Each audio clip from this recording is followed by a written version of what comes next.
लहे लख तुझी हिकड़ी झलक मुखे विसर नथी वो मुझे यार जी पीरी पाए न झुमक मत नज़ीर खलक तोखे सिद्ध न रहे सिंगार जी कॾहिं वार ककर कॾहिं वासी गजो वर कॾहिं वार ककर कॾहिं वासी गजो वर सो त विंदल खे वाटनि तां वारे तो मिठा तुंहिंजो मुर्गी मिलण मूंखे मारे तो मिठा तुंहिंजो मुर्गी मिलण गिची सनड़ी सनम तुझा हथड़ा नरम तोखे पारत आहे वो मुझे प्यार जी कज हिकड़ो करम जोड़ा हथ हर दम करी बंधन कजा दीदार जी थी न यार परे ॾिसो दिलड़ी ठरे थी न यार परे ॾिसो दिलड़ी ठरे तोखे सुहिणल सिक माही सारे तो मिठा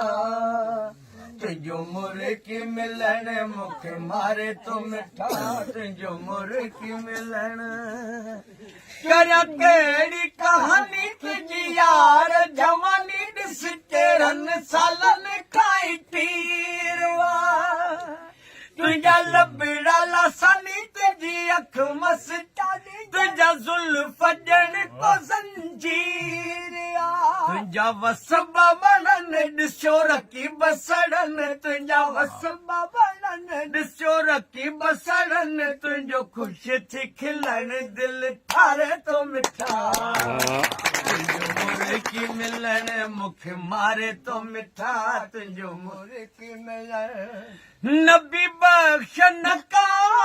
कंहिंजी बका ही प्यार पुरानी रीत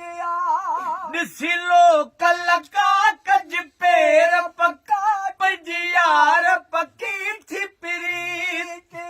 कज ॻाल्हि न कनि जेकी चवे दुश्मन कज ॻाल्हि न कनि जेकी चवे दुश्मन छो हू पाण खरियो आहे तोखे खारे तो मिठा सुन पगली पवन सुन उड़ती घटा सुन पगली पवन सुन उड़ती घटा मेरा अंग अंग मेरी हर उमंग ये चली मैं तो जावी कैसा होता है नशा सुन पगली पवन सुन उड़ती घटा